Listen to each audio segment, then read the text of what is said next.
¿Cómo le va? Buenas noches, bienvenidos. Estamos abriendo las puertas de un nuevo programa de Onda Verde. Este encuentro que desde hace 4 años tratamos de mantener una vez por semana para hablar y para que pensemos juntos sobre cómo hacemos para cuidar nuestra única casa. Nosotros en nuestro programa aparecen diferentes tramos de nuestra emisión, aparecen las maneras que los televidentes tienen para comunicarse con nosotros. Y en más de una oportunidad, diferentes amigos ya del programa se han comunicado para darnos ideas, enviarnos material o realizar algún tipo de denuncia. Fue lo que pasó hace muy pocos días cuando un ciudadano entrerriano de nombre Elio Coam, que vive en la localidad de Colonia Avigdor.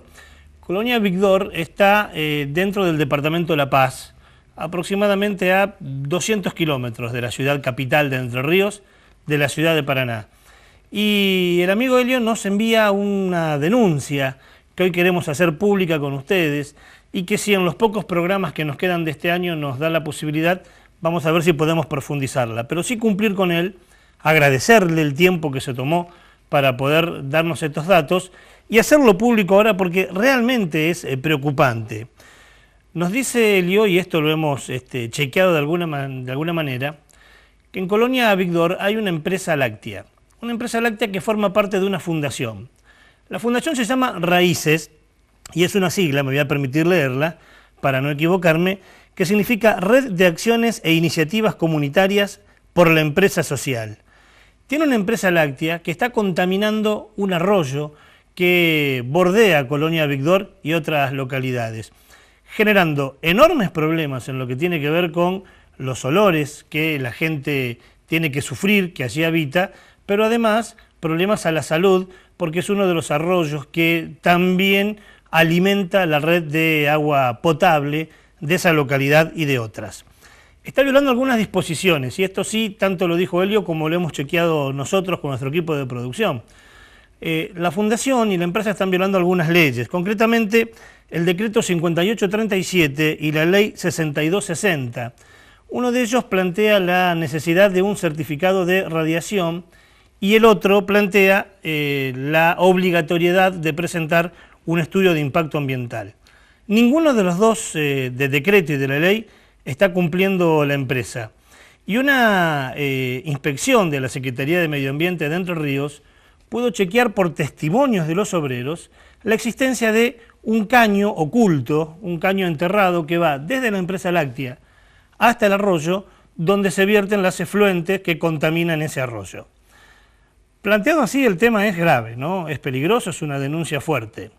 Pero lo peor viene ahora, porque cuando uno entra en la Fundación Raíces, insisto, es la fundación madre que contiene esta empresa láctea, encuentra que el director ejecutivo de esta fundación es el Rabino Bergman, que es el secretario de Medio Ambiente de la Nación. Resumiendo, quien está contaminando el arroyo de Colonia Avigdor en la localidad de Entre Ríos es una fundación y una empresa que tiene participación y responsabilidad social el ministro de Medio Ambiente de la Nación. Doblemente peligroso. Con estas denuncias que nos acerca el televidente, cumplimos y hacemos pública esta realidad, pero además nos comprometemos a seguir el tema y a ver qué es lo que sucede. Así comenzamos nuestro programa. Hoy tenemos muchos temas, te lo presentamos en nuestro sumario.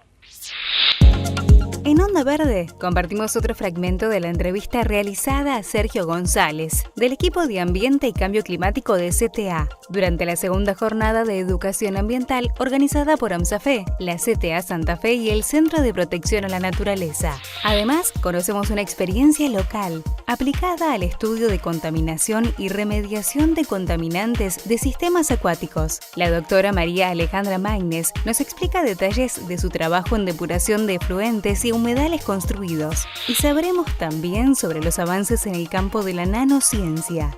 ¿Qué son los nanomateriales? ¿Cuáles son los usos y cuáles los riesgos que trae su producción? Conversamos con la doctora en química Silvia Irusta, del Instituto de Nanociencia de Aragón, quien nos aporta información relevante sobre el desarrollo de esta disciplina. Tendremos, como siempre, las 3 luces del semáforo con las noticias relevantes de la semana. Y en nuestra agenda verde te contamos sobre los eventos más importantes vinculados con la ecología. Bienvenidos a un nuevo programa de Onda Verde, el único programa de la televisión regional que aborda temas ambientales. Si sos de aquellos televidentes que nos ves habitualmente, recordarás que la semana pasada presentamos una serie de entrevistas que hiciéramos en una jornada ambiental que se llevó a cabo en el gremio que nuclea a los docentes provinciales, en el gremio de ANSAFE. Allí se llevaron a cabo las segundas jornadas de educación ambiental con la presencia de más de 200 delegados. Varias entrevistas las presentamos la semana pasada y uno de los que pudimos entrevistar y compartir con ustedes es Sergio González.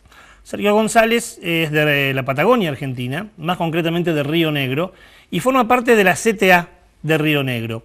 Una entidad gremial que junto a otras entidades llevaron a cabo la patriada de juntar firmas para decirle al gobernador de la provincia que se oponían a la instalación de una empresa con capitales chinos que genere energía contaminante, energía nuclear. Con Sergio González hablamos largo y tendido y la semana pasada pasamos solo un tramo de esta entrevista donde nos habló de cambio climático. Nos quedó mucho material, lo compartimos con ustedes.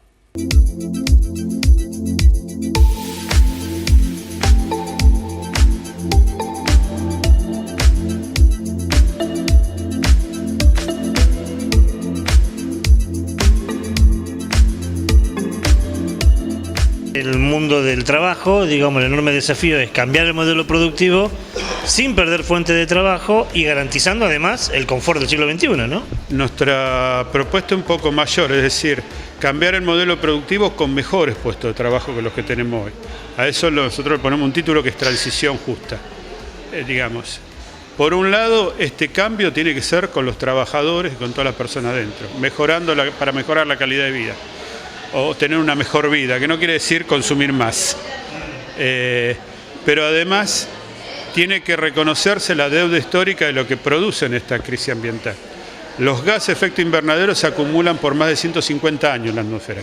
Entonces, cuando uno ve en un gráfico quiénes son los que acumularon estos 150 años, de la revolución industrial para adelante, y en qué condiciones están ahí, gracias a esa acumulación que hicieron de capital,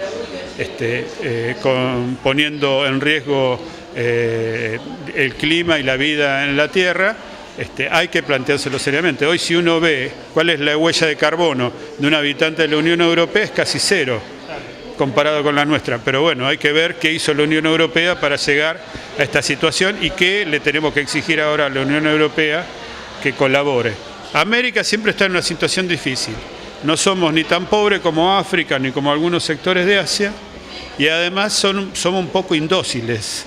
Digamos, cuando hablan de riesgo laboral en América Latina, habla de derechos adquiridos por los trabajadores que no tan fácilmente los van a entregar. Y esta es la cuestión de discusión. Cuando hablamos del acuerdo de país, es un acuerdo en el marco del capitalismo. O sea, el capital financiero encontró la manera de tomar un problema, porque los dólares en 40, 50 años no tienen a dónde meterlo, porque en la luna no sé qué harían con eso si pudieran vivir en la luna, ¿no? Dije, bueno, esto lo tenemos que encarar, pero vamos a ver cómo podemos seguir ganando. Y el ejemplo, estábamos hablando antes de que tuvimos una comunicación por la planta nuclear, es clarísimo. Vamos a producir energía con menos impacto de gases de efecto invernadero, otros impactos los dejamos para ver después, por ejemplo la energía nuclear, pero no entregamos ni la tecnología y le robamos soberanía al tener, por ejemplo, el sector energético en nuestra mano. O sea, teniendo el país la posibilidad de producir, si esa fuera la solución, que es discutible, energía atómica con tecnología propia, o sea que quedaría totalmente en manos el manejo de esa fuente de energía de nuestro país, no, se contrata, se toma un nuevo préstamo, hay pérdida de soberanía en lo económico, pero también en lo tecnológico, porque el que vende con el paquete cerrado, como le dicen, llave en mano. O sea, si yo tengo que cambiar cómo funciona y todo eso, se lo tengo que ir a preguntar a un chino, y el chino va a ser el que hace el mantenimiento, no digamos en particular porque sean chinos, digamos, sino que es algo que ha hecho habitualmente las potencias del mundo, y que Argentina tuvo una posición totalmente distinta a esa. O sea, la misma empresa, por ejemplo, que funciona en Río Negro, se llama INVAP, ha construido varias centrales nucleares en el resto del mundo. ¿Por qué? Porque entregaba también la tecnología.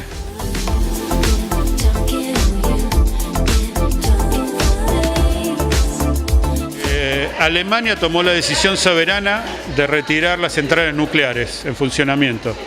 ¿Sí? Tiene otros problemas, porque tiene la central que quema carbón más grande del mundo para producir energía. Pero al 2020 va a cerrar todas las plantas nucleares.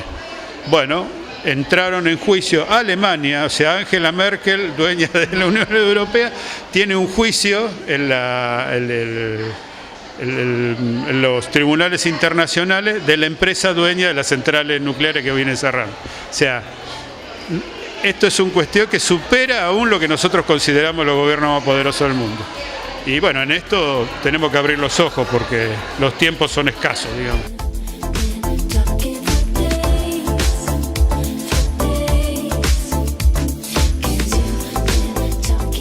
En Río Negro, población, trabajadores y demás, le dijeron que no a la central nuclear, más allá de lo que el gobierno de la nación y de la provincia en un principio querían, ¿no? Mira, hay algo que tenemos que tener todo en claro. Junto con estas ideas de cómo reconvertir, hay algo que miden muy bien, que es la licencia social que hay. O sea, instalar algo en un lugar donde el conflicto va a permanecer eternamente, no les conviene económicamente, digamos. Entonces, es una manera también de plantearse cuáles son las acciones que podemos hacer. En Río Negro, bueno, estuvo claro. Inmediatamente la población reaccionó en forma pacífica, se hicieron las marchas, se hicieron los planteos. Corrimos el eje de la discusión, no era si nuclear sí o no, sino para qué y para quiénes querían esa energía.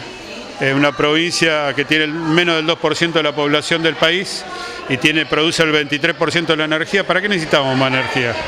Si los ranchos se siguen alumbrando con lámpara de corazón porque no llega la electricidad ahí, le iban a dar a todos. Entonces, ¿para qué queremos más energía si no había ningún proyecto productivo? Bueno, ahí cae por su propio peso que la idea no es de acuerdo a los intereses de la población, sino al lugar a donde te ponen las economías más poderosas del mundo y las multinacionales a donde ellos te quieren poner.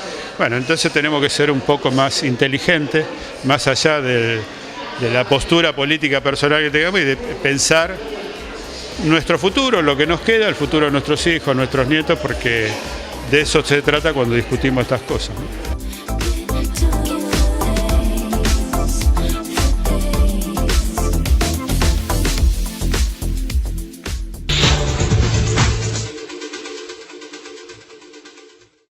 Interesante lo de González, lo hemos dicho en más de una oportunidad.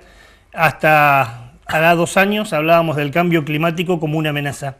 Hoy ya no lo es, ya convive con nosotros, lo sufre todo el mundo, también lo sufrimos nosotros, y muy rico y muy interesante lo que plantea González con respecto a este tema. En la apertura de nuestro programa hablábamos del agua. Hoy vamos a hablar del agua en más de una oportunidad.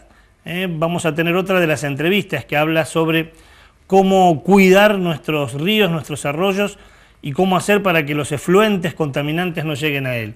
Pero además nuestras luces del semáforo también van a hablar de ellas. Presentamos la primera luz, es la luz roja del semáforo, la que se prende y dice cuidado, peligro, y voy al encuentro de Raúl. ¿Cómo te va, Raúl? Hola, Ricardo. Buenas noches, bienvenido. Gracias. Bueno, el agua otra vez presente aquí, nos vamos hasta Córdoba. El dique de los Molinos, ¿quién alguna vez no ha pasado por allí, no? Así es. Está con grados de contaminación importantes. Así es. Decimos que está verde y peligroso. No siempre lo que es verde decimos que es bueno. En este caso está lleno de algas. También tiene algunos sectores donde hay efluentes cloacales. Y en los últimos años está cada vez más contaminado y poco se hace por la limpieza de este lago tan famoso. Lamentablemente Hay otros casos en la provincia de Córdoba, como es el lago San Roque, también famoso, que también está contaminado. Que son lugares turísticos, pero que además son estas fuentes de agua que tiene toda la sierra cordobesa y que sirve para poder abastecer de agua potable a la población. Es muy peligroso esto y por eso lo ubicamos en nuestra primera luz del semáforo, es la luz roja.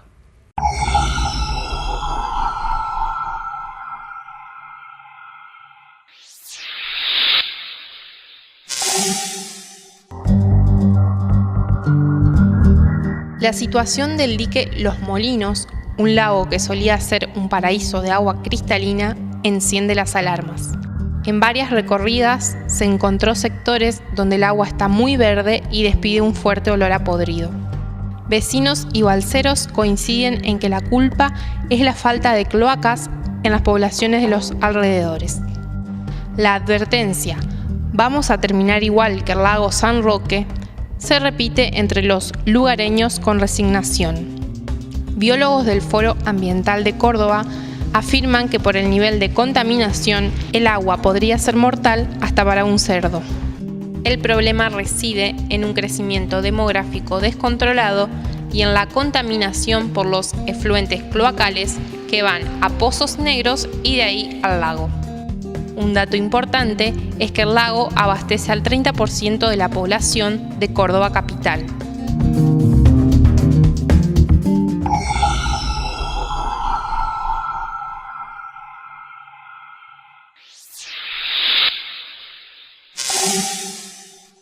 Datos contundentes, es realmente grave lo que está pasando allí, tan grave que hay hasta ciertas comunas que ya se han hecho cargo y dice: no voy a cobrar la boleta del agua porque lo que estamos ofreciendo es una porquería. Totalmente. El servicio, por ejemplo, que brinda la comunidad de Potrero de Garay, dice que no va a cobrar entre noviembre y diciembre lo que es el agua potable porque la contaminación es muy alta.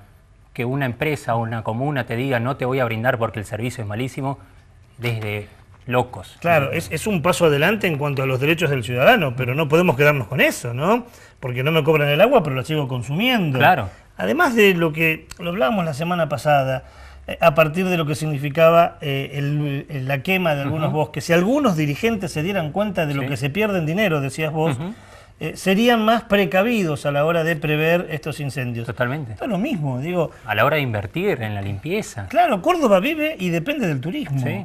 Digamos, que un evento turístico como este tenga este grado de contaminación es grave hasta en lo turístico, ¿no? Sí, y ver el tema también de lo que son los efluentes y el desarrollo inmobiliario que tuvo alrededor de esta zona del dique, cuánto creció y cuán poco se ha hecho para que esto no suceda. Porque muchas veces se hacen grandes construcciones y ¿dónde va a parar todo eso? Siempre va a parar y terminan los ríos en los lagos. Y Santa Fe también tiene este problema. De esta manera presentamos la primera luz del semáforo. Insistimos, está bueno lo que lleva a cabo esta comuna. No te voy a cobrar por un servicio que no tiene la mínima calidad. El tema es ahora cómo hacemos para que este dique, el dique Los Molinos, vuelva a ser el dique turístico y también que provee agua de manera saludable. De esta manera llegamos al primer bloque de nuestro programa, lo cerramos, pequeño corte comercial, ya volvemos.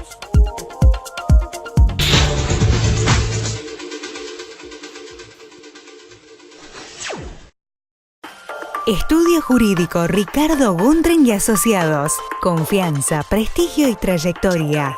Estudio Jurídico Ricardo Gundren y Asociados. General Paz 6009. Teléfono 154 479 746 Santa Fe.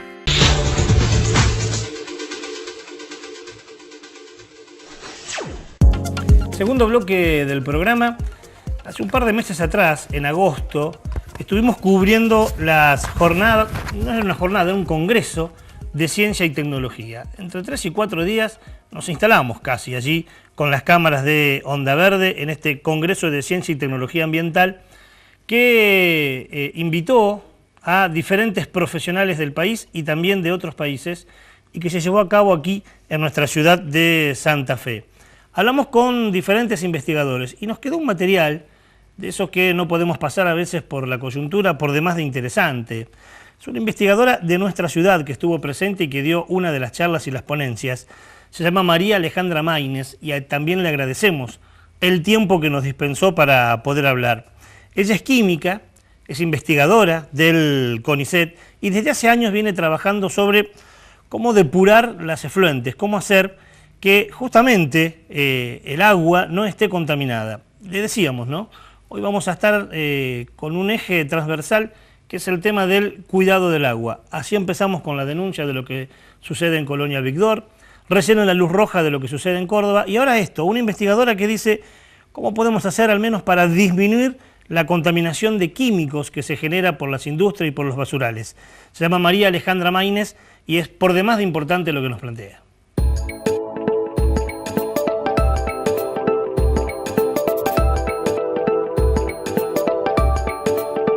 Estoy trabajando en el tema de humedales o wetland construidos desde hace muchos años, casi desde que empecé a trabajar en investigación. Formamos un grupo bastante importante, que yo soy la directora.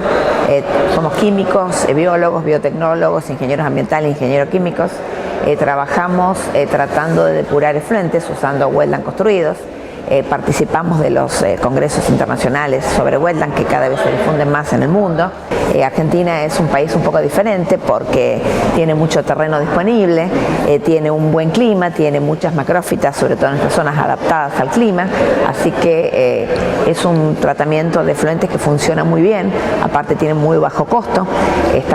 Nosotros empezamos a tratar efluentes industriales, tratamos todo tipo de efluentes, exhibidos de rellenos sanitarios, tratamientos de efluentes de industrias lácteas, efluentes de tambos, efluentes de industrias metalúrgicas.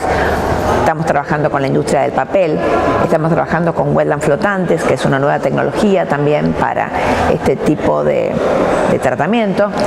Trabajamos también con sistemas naturales, con el gobierno de la Ciudad de Buenos Aires, con la Municipalidad de Santa Fe, con wetland naturales que actúan en parte como también wetland que están depurando las aguas que se vuelquen antes de llegar al río, aguas que drenan las ciudades y que traen todo tipo de contaminantes que no conocemos. Ese es el problema. Por ahí en el efluente industrial está un poco más acotado, sabemos qué es lo que tira la industria. En una ciudad por ahí no se sabe muy bien cuáles son los desagües clandestinos o qué se puede tirar. Usamos plantas adaptadas al clima, usamos todo el sustrato también que conseguimos en la zona y hasta ahora tuvimos muy buenos resultados y muy buena transferencia a la industria. La idea de humedales construidos empezó porque nosotros estudiábamos cómo las plantas influenciaban la calidad química del agua del río Paraná en la época de que se iba a hacer la represa. Y estudiábamos nitrógeno y fósforo. Y después empezamos a estudiar metales y lo estudiábamos en tachitos de 5 litros en el laboratorio. Y un día vino la gente de Baco, Argentina, en ese momento que quería hacer un humedal. Y bueno, nos propuso tratar 100.000 litros días y nosotros tratábamos 5 litros. Entonces era un poco extraño, era un poco difícil, era un poco audaz hacer ese cambio de escala. Entonces lo que hicimos fue hacer un wetland piloto donde tratábamos 1.000 litros días, lo estudiamos durante un año y de ahí empezamos con el wetland a gran escala. Y bueno, y empezamos con el tema de wetland construidos que pudimos transferir, después transferimos a otra Tecnocrom, que es otra metalúrgica, y así como que se fue haciendo camino, digamos, se fueron anexando nuevos profesionales que pues, cada uno se dedicó a una línea distinta. Estamos trabajando, hicimos convenio con el SAMSE de Buenos Aires, hicimos convenio con Bunge Argentina, tenemos un wetland en Nestlé Purina, acá en Sauce Viejo, estamos por firmar un convenio con Celulosa Argentina, está la firma también un convenio con el gobierno de la Ciudad de Buenos Aires. Trabajamos para la reserva oeste de la Municipalidad de Santa Fe, donde hicimos una línea de base de contaminación de agua, sedimentos y agua, y plantas para saber dónde estamos parados, para ver qué pasa en el futuro. Siempre tenés que tener una línea de base para decir si se contaminó o no, claro, porque tenemos que arrancar de un punto cero teóricamente de no contaminación. Todos son efluentes distintos, entonces se estudian, se hacen estudios previos de invernadero, de laboratorio, y bueno, y después recién se aplica un wetland a gran escala o se hace un wetland a escala piloto.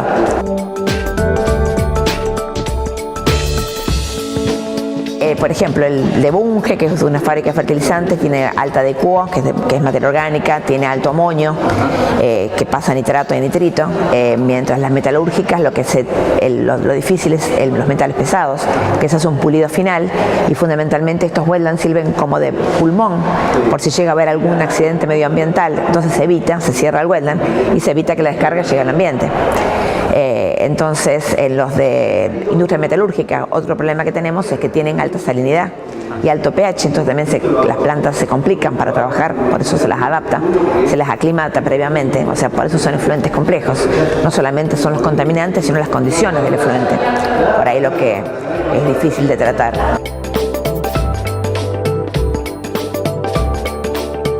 Yo les mostraba recién la gran dispersión que tuvo en Estados Unidos y en Europa a partir de la década del 90 y en China a partir de la década del 2010. En cambio en Sudamérica hay bastante pocos. Y beneficios es que teóricamente vos no tenés no agregás reactivos químicos, tenés poco consumo de energía, son hábitats para la vida silvestre, son económicos, son de fácil manejo. Por eso en Sudamérica se usan fundamentalmente para desechos domiciliarios, centralizados, o sea, para pueblos, o descentralizados para cada casa en particular. Lo que pasa es que estos son tecnologías que cada uno va trabajando y va tratando de hacer que se conozca, y somos nosotros un poco los actores que tenemos que hacer conocer y difundir esta tecnología. La legislación después legisla en cuanto a la política ambiental. Cuando nosotros hicimos el Wetland de Backup no era muy aceptado, entonces nos reuníamos con la parte gubernamental para convencerlos de las ventajas que tenía este sistema. Entonces sí, la política ambiental estuvo presente y los controlan que funcionen bien y que lo que sale al ambiente esté en buenas condiciones, digamos, cumpla con los requerimientos legales. Y en los otros países donde hay un boom. Sí, hay muchos requerimientos, no solamente requerimientos de concentraciones finales, sino de que el sistema efluente tiene que tener una determinada eficiencia. Si no cumple, por ejemplo, con un 60% de remoción de los contaminantes, no sirve, por más que las concentraciones finales llegues a lo que tenés que llegar.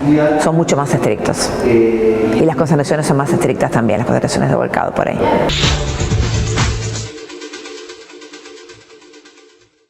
Es santafesina, María Alejandra Maínez, estuvo en este congreso de tecnología y de ciencia ambiental que se llevó a cabo aquí en nuestra ciudad.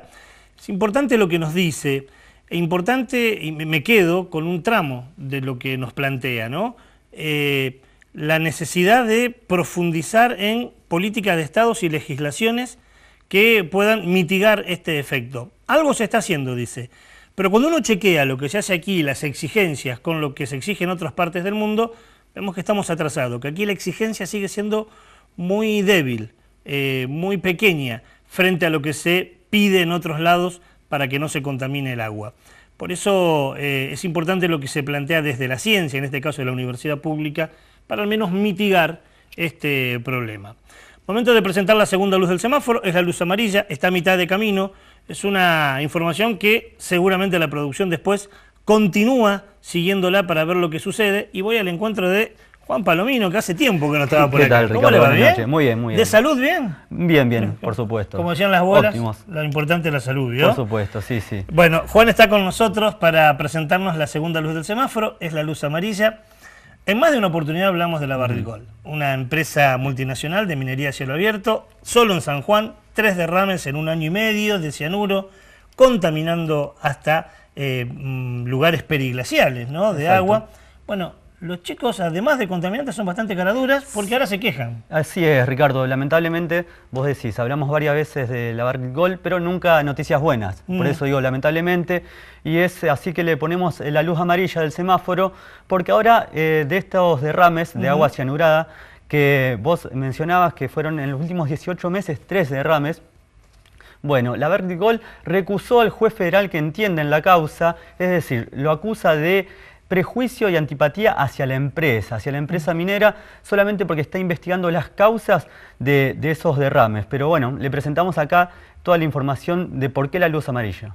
Es la segunda luz del semáforo, hay que ser bastante caradura, ¿eh? Digo, contaminaron lo que podían contaminar y ahora se sienten perseguidos. Segunda luz del semáforo.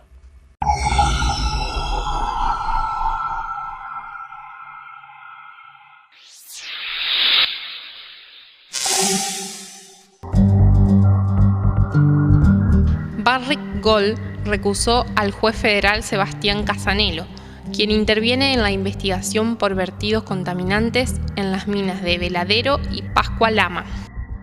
El argumento de la empresa es que el juez tiene prejuicio y antipatía con la minería. La recusación y pedido de apartamiento fue presentado por Fernando Giannoni, titular de las filiales argentinas de la multinacional. Además, el escrito fue patrocinado por el ex juez y ministro de Justicia, León Arslanian. La causal para la recusación es la de prejuzgamiento, con lo cual Casanello deberá resolver si acepta o rechaza la misma. En el siguiente paso, el expediente pasará en consulta a la Cámara Federal.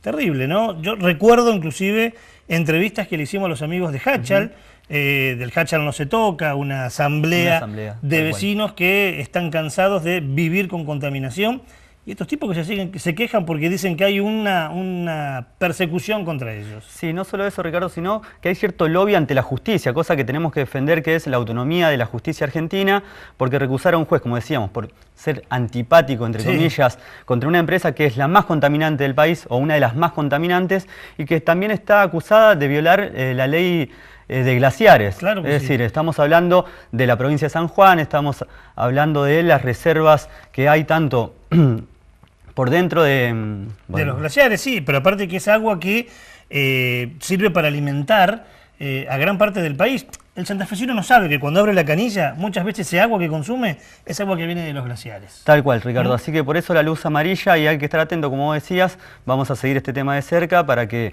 ver cómo sigue todo esto. Y continuarlo, como hacemos siempre, continuar con el tema, teniendo en cuenta esto. La Barrick Gold es la empresa que más contamina y que más leyes viola en nuestro país. Y eso es para tener en cuenta a la hora de quejarse, ¿no? Al menos no te quejes, como decimos en La Peña, mandate al mazo y callate. Te pido que te quedes porque vamos a presentar una entrevista, la entrevista de una científica cordobesa, pero que vivió muchos años en Santa Fe. Se llama Silvia Irusta y toca una rama de la investigación poco conocida, que es el tema de la nanotecnología. Estuvo en este Congreso de Salud Ambiental y habló de los nanomateriales. ¿Qué son los nanomateriales? Mire, es bastante complicado, estamos hablando de una producción científica y tecnológica que puede servir para el bien y también para el mal. Esta cordobesa que vivió muchos años en Santa Fe está trabajando ahora como ingeniera química en la Universidad de Zaragoza, en España. Estuvo en Santa Fe y hablamos con ella.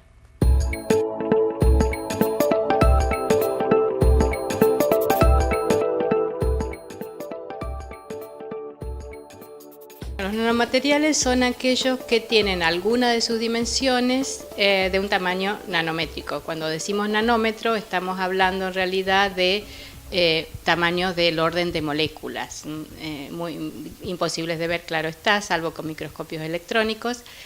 Y estos nanomateriales, bueno, pueden ser nanopartículas, como nanopartículas de oro o de cobre, pueden ser nanotubos, como los famosos nanotubos de carbono, o pueden ser también nanoláminas, como el también famoso grafeno.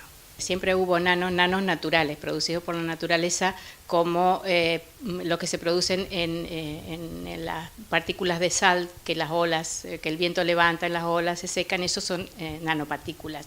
También los volcanes producen nanopartículas, las nanopartículas de arena. Esas estuvieron siempre. Y además, bueno, están las antropogénicas, las que nosotros, por ejemplo, al quemar una vela o al encender cualquier fuego producimos también nanopartículas. La combustión produce nanopartículas. Ni que hablar de los motores de combustión, que son uno de los grandes problemas, uno de los grandes productores de nanopartículas en la actualidad.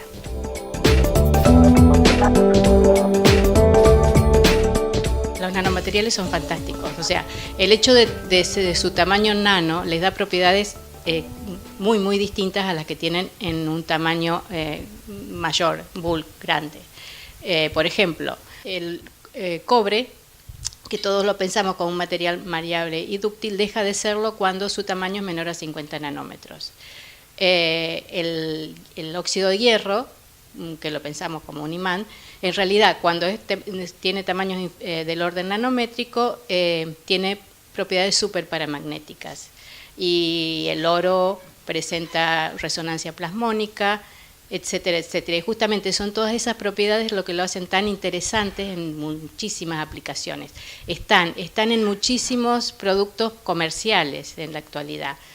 Raquetas de tenis con nanotubo de carbono, pasta de dientes con nanopartículas de dióxido de titanio, textiles con nanopartículas de plata que las hacen bactericidas.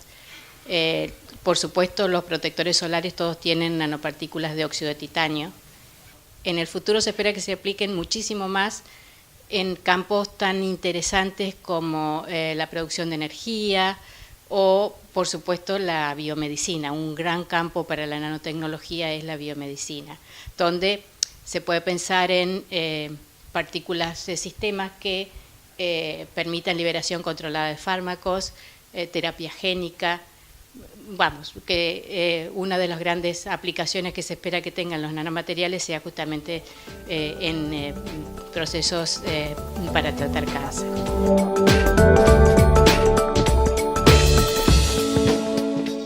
Es una aplicación de la biomedicina muy interesante porque, por ejemplo, las nanopartículas de oro se pueden calentar sencillamente irradiándolos con un láser de una determinada longitud de onda. Entonces, si yo estas nanopartículas de oro las encapsulo en un polímero biocompatible, y ese polímero lo puedo cargar con un determinado fármaco. Entonces, inyecto estas partículas de polímero con fármaco y con nanopartículas de oro en el lugar adecuado, digamos, en el cual necesito que se libere ese fármaco. Irradio esa zona con el láser, que además tiene la ventaja de las partículas de oro que se usa, bueno, un láser tal que penetra bastante en el cuerpo humano. Entonces yo caliento las partículas poliméricas, se libera el fármaco exactamente en el sitio en que me interesa.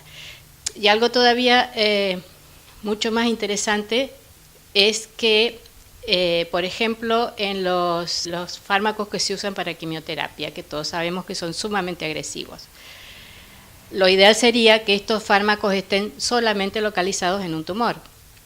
Entonces, si yo puedo poner un catalizador, partículas de oro, que actúen como catalizadores y transformen los precursores de estos fármacos en el fármaco agresivo, entonces voy a tener solo la agresión en el tumor y no en el resto del cuerpo. Eso es una idea nueva y que yo creo que tiene muchísimo futuro para la cura del cáncer.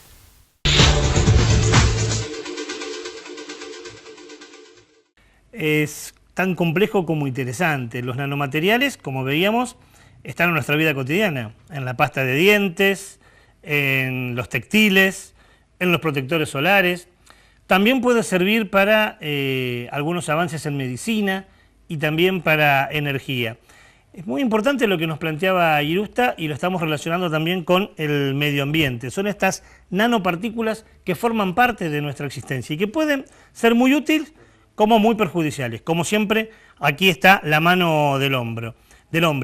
Hay otra cara de los nanomateriales que lo vamos a hablar, que lo hablamos ya con la doctora Irusta y que lo vamos a presentar en el próximo bloque. Momento de pequeño corte comercial y seguimos hablando sobre nanomateriales y ecología.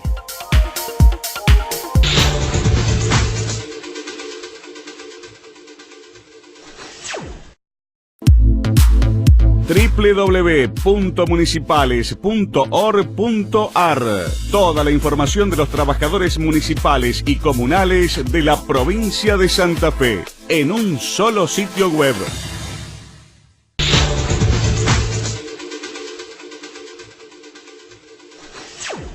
Tercer y último bloque del programa de hoy. En el anterior quedó la invitación de seguir conociendo la relación con los nanomateriales. Cuando Irusta estuvo en la ciudad de Santa Fe, vino directamente desde Zaragoza, desde España, para dar su conferencia, nos llamó mucho la atención el título.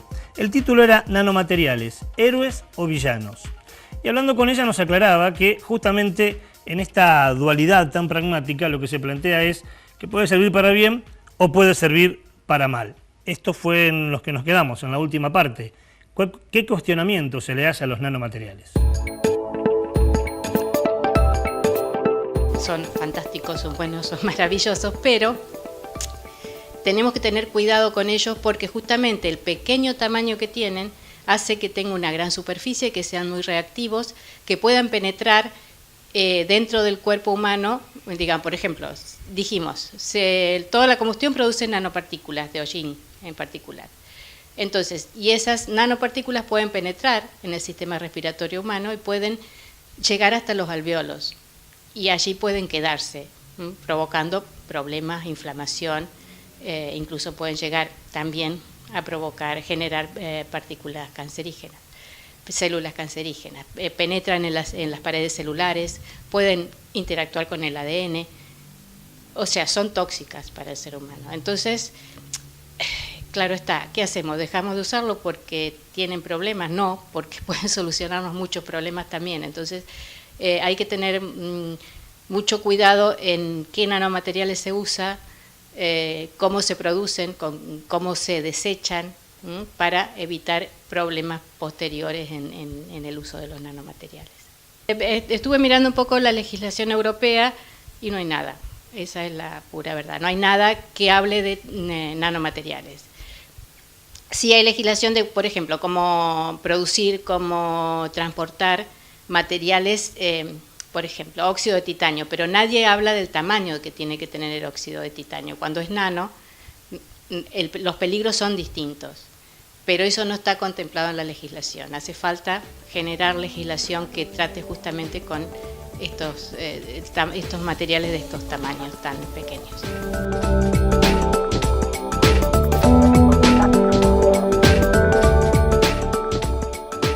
La Comunidad Europea ha dado muchísimo dinero, está dando muchísimo dinero para que se estudie la nanoseguridad. Hay muchos proyectos que están centrados en la nanoseguridad, cuán peligrosos son, hasta dónde llegan, cuándo se producen, digamos, cómo se distribuyen en el medio ambiente.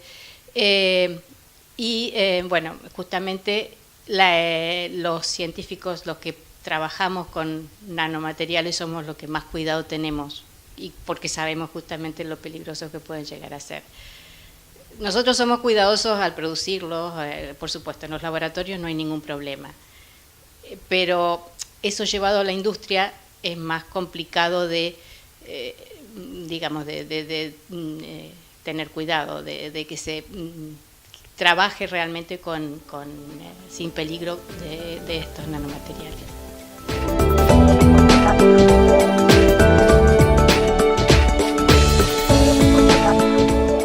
Yo trabajo en esto, digamos, yo trabajo en nanociencia, por lo tanto, yo creo que no hay que dejar de usarlos. Los tenemos que usar, tenemos que usarlos porque prometen muchísimo, mejorarán muchísimo nuestra vida, no podemos descartarlos, pero sí tenemos que tener muchísimo cuidado luego en que no vayan a producir problemas. O sea que tenemos que trabajar junto con toxicólogos, con ambientalistas, con legisladores para que estén controlados, usarlos pero de manera consciente, cuidadosa y que no produzcan ningún efecto tóxico ni en los seres humanos ni en el medio ambiente.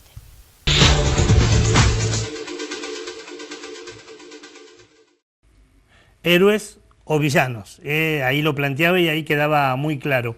Evidentemente son muchos los beneficios y como tantas otras cosas, depende de la mano del hombre, depende de cómo lo utilicemos nosotros y depende también de la legislación que exista frente al tema sobre lo que se puede hacer y lo que no se puede hacer. En este caso, una vez más, la ciencia, la técnica, la investigación puede estar a favor del hombre o en contra del hombre. Momento de presentar la última luz del semáforo, la luz verde, la buena noticia, por eso voy nuevamente al encuentro de Toti, que nos lleva a Pinamar. A Pinamar, Ricardo. A las playas de Pinamar, ¿no? Exactamente, a las playas de Pinamar nos lleva la luz verde porque demolieron los típicos balnearios de cemento y ladrillo que todos conocemos, que estaban ganando terreno sobre las playas para hacer nuevos paradores de chapa, de madera, algo más sustentable, podemos decir. Y que además beneficia y mucho, no solo al entorno visual, al entorno turístico, sino a lo que lo denominamos como ecosistema. Es la tercera y última luz del semáforo, es la luz verde.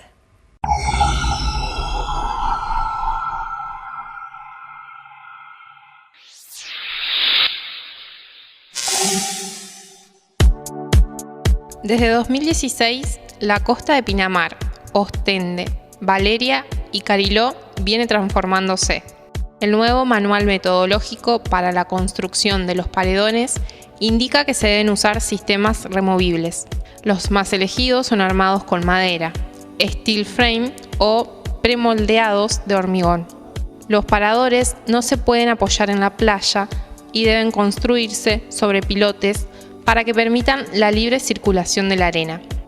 Otra ventaja es que se fija en 320 metros cuadrados la superficie a construir, cuando antes llegaban a los 2.000 metros cuadrados. Ahora, los paradores se elevan sobre la arena sin ponerle freno a la naturaleza, para disfrutar a pleno de la playa. Según informaron desde la Municipalidad de Pinamar, la idea fue realizar una renovación integral del frente marítimo, con criterios sustentables, mejora de edificios y de servicios.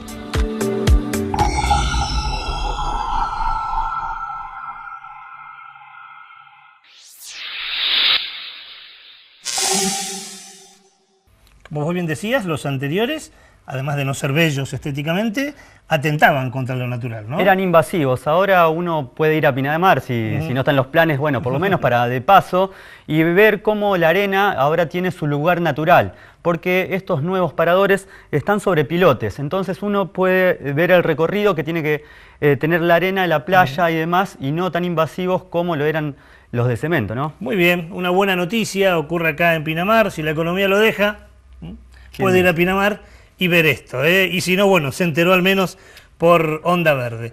De enterarnos hablábamos, actividades que se llevan a cabo en nuestro pequeño mundo, acá muy cercano, en Santa Fe y la zona, te lo presentamos en nuestra Agenda Verde.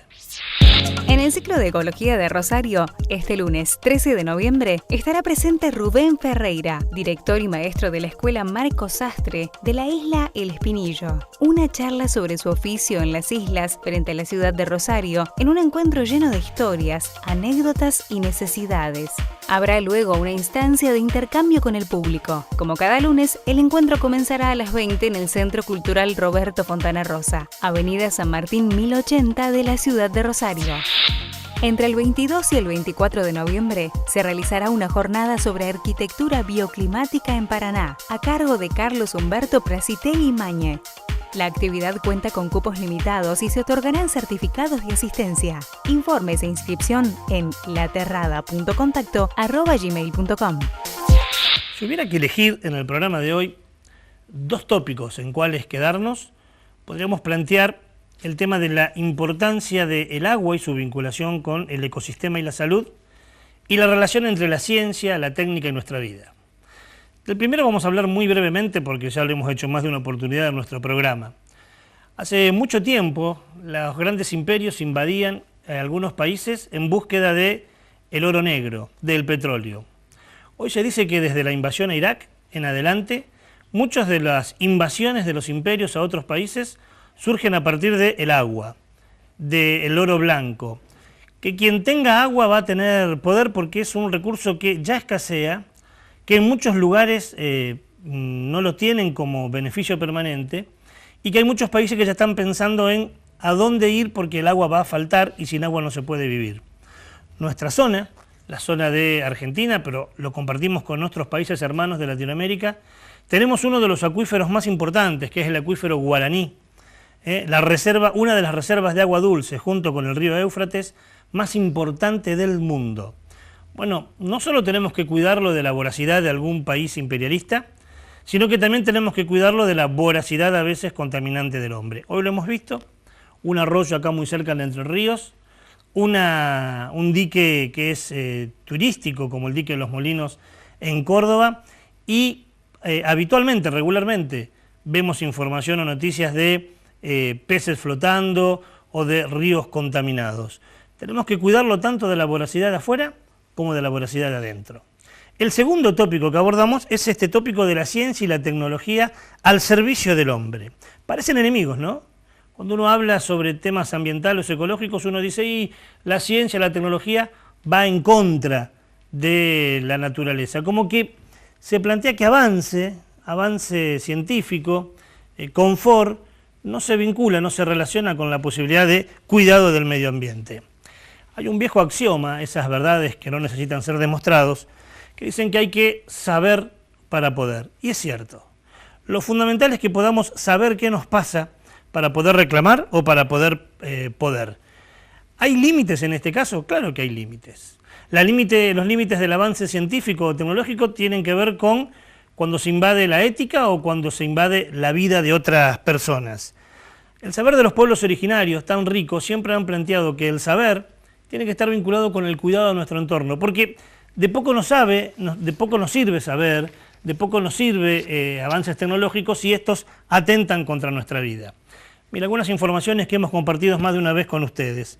La Tierra, hasta donde se sabe, es el único lugar donde hay condiciones para que se desarrolle la vida, pero a su vez es el único lugar de enormes desequilibrios ambientales que traen preocupación en todo el mundo.